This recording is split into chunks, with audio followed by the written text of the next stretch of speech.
Vamos para a hora da história? Estamos chegando ao final hoje, nosso Flash Financeiro número 71. A gente sempre termina com uma história. Normalmente boas histórias, histórias inspiradoras, personagens aí que a gente acha, que a gente vai garimpando aí durante a semana. E caiu na minha tela a história do Peter Komolaf, da BBC News. Apareceu essa história que é muito interessante.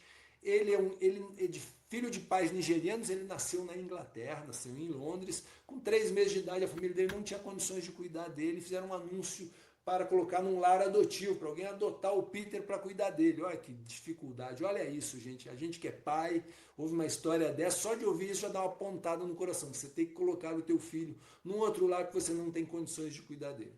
Aí o Peter foi adotado por um período, por uma família que cuidou super bem dele. Aos 8 anos ele voltou para a Nigéria.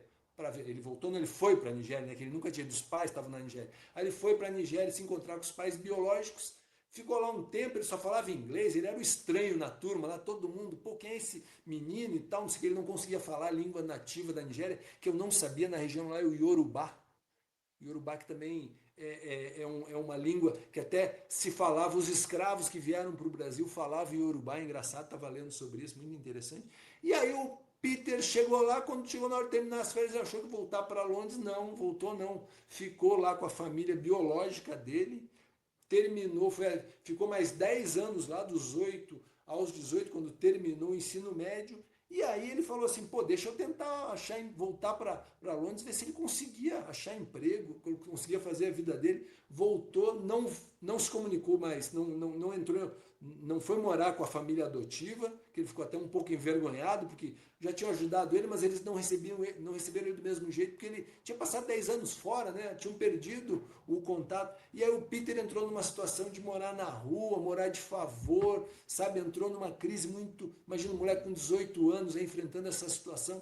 E ele teve alguém que ajudou ele, que ofereceu lá, fica aqui na minha casa, tem um sofá aqui. E ao mesmo tempo ele começou a procurar emprego, ele sempre foi um cara bom de conversa.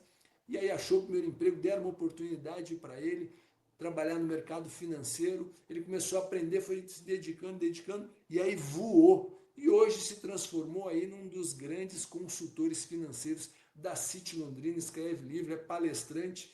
Ele muitas vezes foi o primeiro de cada coisa, sabe? Então, o primeiro líder negro de pessoas no banco onde ele trabalhava, não tinha tido nenhum chefe negro ainda. Olha que história. Hoje ele é um cara que ensina as outras pessoas sobre educação financeira, sobre investimentos, é um cara super reconhecido e tem uma história bem bacana aí de vida, uma pessoa que passou muitas dificuldades, teve que morar na rua e hoje é um cara de referência. O que uma economia com liberdade dá espaço para as pessoas crescerem, né? Dá espaço às pessoas evoluírem. E me lembrou um pouco da história do filme aquele do Will Smith, né, Em Busca da Felicidade, né, que ele com o filho chegou a dormir no banheiro do metrô. Aquela cena até hoje me chama a atenção, ele deitado no chão do banheiro do metrô com o filho. É um negócio assim, sabe, muito triste. O cara conseguiu vencer. Esse cara do Em Busca da Felicidade tem uma história parecida. Hoje ele dá palestra, é um grande educador financeiro e é uma história muito bacana. A gente resolveu trazer aqui. Eu fiquei muito tocado com a história, bacana mesmo, e serve de exemplo para muita gente. Apesar de toda a dificuldade que a gente está passando, tem espaço. Numa economia livre, numa economia determinada, as pessoas conseguem evoluir, se dedicar, se estudar. Se alguém der uma força, a pessoa voa mesmo, né, Andy? Acho que ter oportunidade, né, é uma das coisas mais importantes no nosso meio, né?